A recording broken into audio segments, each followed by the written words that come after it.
রায়গঞ্জের কুলিক নদীর তীরে। আমার পিছনে আপনারা দেখতে পাচ্ছেন ছট পুজো সেলিব্রেশন হচ্ছে।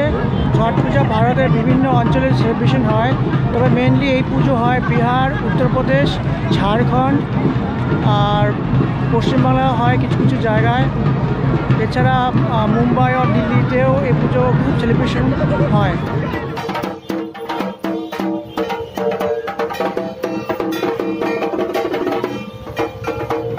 এই দেখুন কি সুন্দর ছট পূজা সেলিব্রেশন হচ্ছে আমার পেছনে।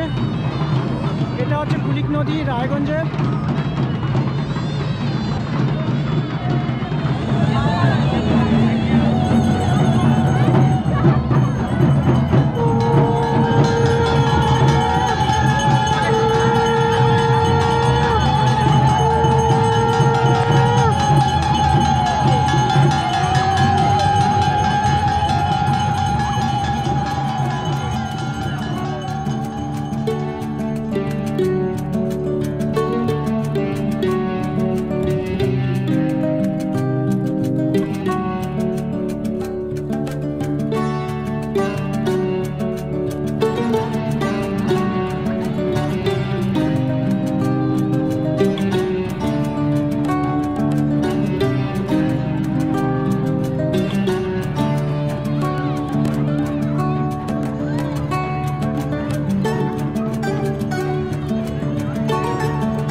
এই পুজোতে পুণ্যার্থীরা সূর্যকে ভগবান হিসেবে পুজো করে।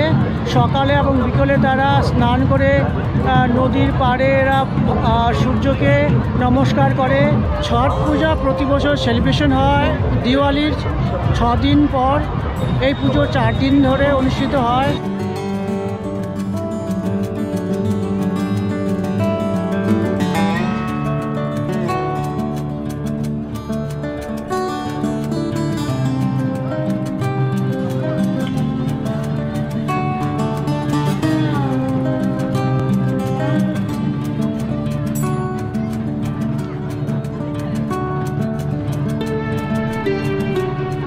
ছট পূজা হলো হিন্দুদের এমন একটি পুজো যেই পুজোতে পলিউশন খুব কম হয়।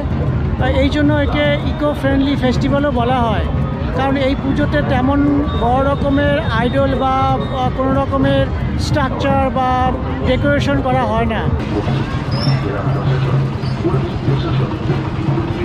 প্রচুর পুণ্যার্থী এখানে এসছে ছট পুজো দেখতে, সেলিব্রেশন করতে। আপনারা দেখতে পাচ্ছেন মানুষের ঢল নেমে এসছে।